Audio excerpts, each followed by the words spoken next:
guys? Kevin here from Humble Garage. Heading over to Veterans Memorial Park to do a little cleanup. It's always super rewarding, and it's really nice to see all the monuments of past military conflicts and whatnot. So it's kind of shit that I'm into.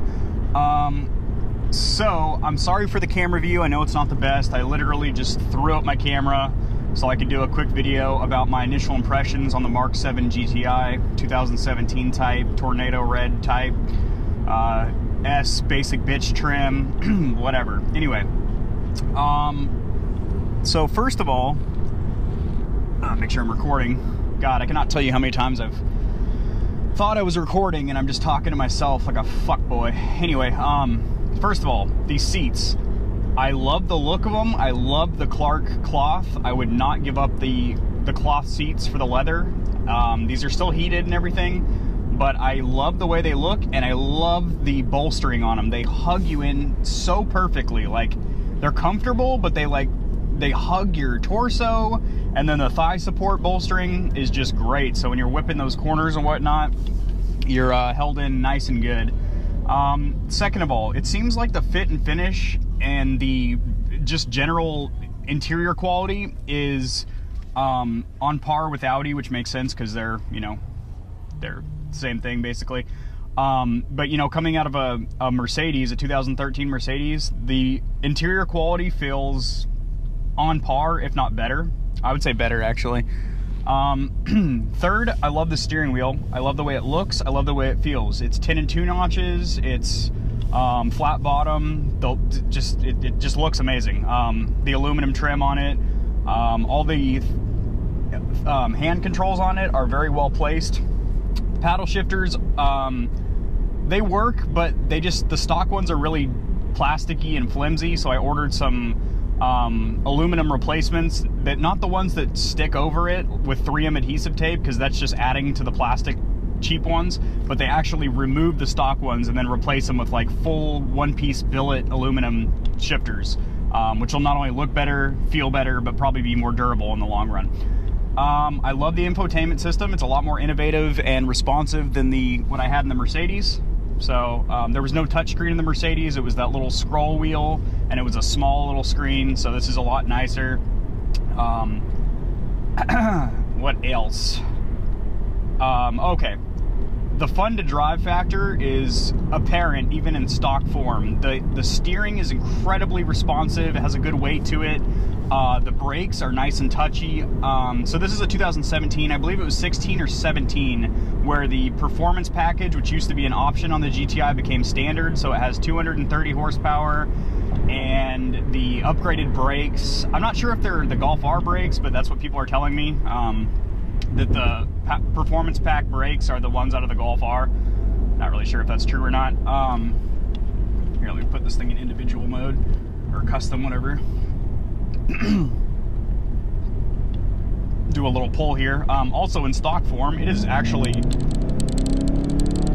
super fucking fast. Like, noticeably quicker than the Mercedes, which was a V6. So this is a 4-banger. I'm getting way better gas mileage, and when that turbo spools up, you can hear it. The noises that it makes, even in stock form, around 2,000, you hear, you can clear as day hear the turbo spool up.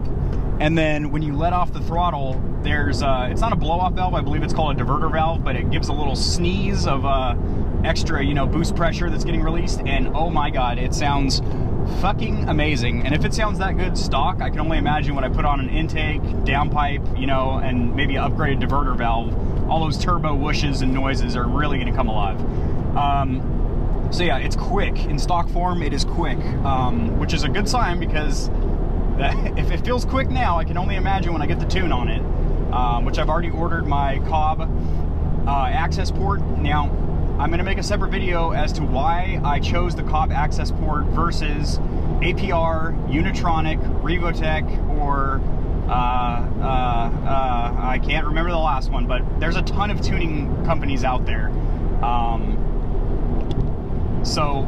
I originally was going to go with APR. That was the original plan. But after doing a ton of research and really thinking, doing some soul searching, Cobb access port is the way to go for my long-term tuning goals and what I want to do with this build. So Initial impressions. So there is a lot less backseat room than I thought there was. I hadn't been in a Mark 7 GTI, so I've been in Mark 5, 6, all that good stuff. This is my first Mark 7. There is less back seat space than I originally thought, but it's not terrible. If you just have like kids or something in the back, you're gonna be fine. So yeah, there's that. Cargo space is pretty good in the back, but again, it's a small vehicle. You don't have a ton of space, and that's okay. It's not too worried about all that yet. I also love the paint on this. It's tornado red, and I've got to say, out of the GTI colors, my two favorite are that gunmetal gray, like that. I'll put a picture up right here. It's like a metallic gray with some flake in it, and then tornado red, of course. I really do like the tornado red a lot, and it seems like Volkswagen's paint actually comes out of the factory in pretty good condition. So I used to be a detailer. I see a lot of brand new cars coming off the factory assembly line with a lot of paint defects. We're talking orange peel, we're talking spider web scratches, we're talking uneven spots, we're talking pre-fade, stuff like that. And so I used to do a lot of paint correction, so clay barring, deep waxing, stuff like that, to actually bring the paint to what it should be out of the factory. Now, so I will say Volkswagen's paint seems to be very good from the factory. I don't notice any real major defects or anything. There is a couple scratches in the paint, but I mean, that's to be expected. I'm the second owner. I bought it with 12,800 miles or something like that. So somebody had leased it for, I guess, like 14 months or something, and then just traded it in. So it only has like 12,000 miles on it, which is pretty cool. So it's basically brand new when you get right down to it.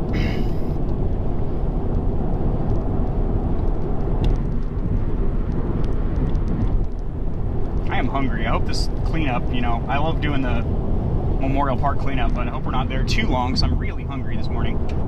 Oh, I really like the engine noise too. For being a 4-cylinder, I know a lot of the noise is piped in through the speakers. They call it a sound actor in the VWs. I think Audi has them as well.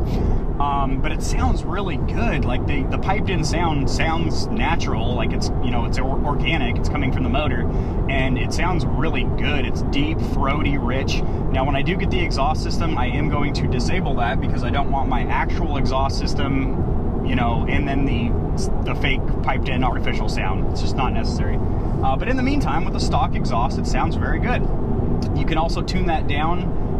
In the individual mode, you can select, like, if you don't want the sound actor on or whatever. I personally like it, but whatever. So this is the S. It's the base model, so it's missing a lot of features that I really, really did want. But I'm going to go ahead and add some of them through the aftermarket, but some of them I just can't get. Like, I want a keyless entry, you know, where you walk up and grab the door handle with the keys in your pocket, it unlocks, you put your foot on the brake, hit the start button, you're good to go. I still have to use the switchblade key like a fuckboy. Oh yeah, but some of the features that I wish I had that the upper trims have are the auto folding mirrors, where when you lock the vehicle, the mirrors fold in, and then unlock, they fold out, obviously. You can add those to the aftermarket. eBay, and I think some other distributors, but eBay, you can get just type in, you know, Mark 7 GTI folding mirrors, and they have to have, you know, the motor in them to actually move the mirrors in and out. But then once you install those, they should just work right off the bat. If they don't, use the OBD11 app to code it to where it'll work with that. So that's pretty cool. That's one of the many stock features that I would like to, you know, get up to trim. So it goes S models base, SE, then you have the Autobahn, which is the top, and then you have any, you know, limited edition or special edition ones like the Rabbit, which is kind of in between the SE and the Autobahn. But yeah, so this is a S. It's like the base model, but in 2017 they started getting a lot of standard features implemented, so it's really not like that bare bones. I mean, it has like a lot of features that, you know, my previous cars haven't, and that, you know, all the creature comforts. It's got Bluetooth, it's got Apple CarPlay, it's got one-touch automatic windows, it has drive modes, it has fog lights, it has, you know, just a bunch of goodies and shit. Let's see, how far am I away? 6 minutes. Yay! Yay! Alright guys, I think that's gonna do it. I feel like at this point I'm just rambling. I've really gone over my initial impressions of how I feel about this vehicle, so I'll see y'all later. Peace!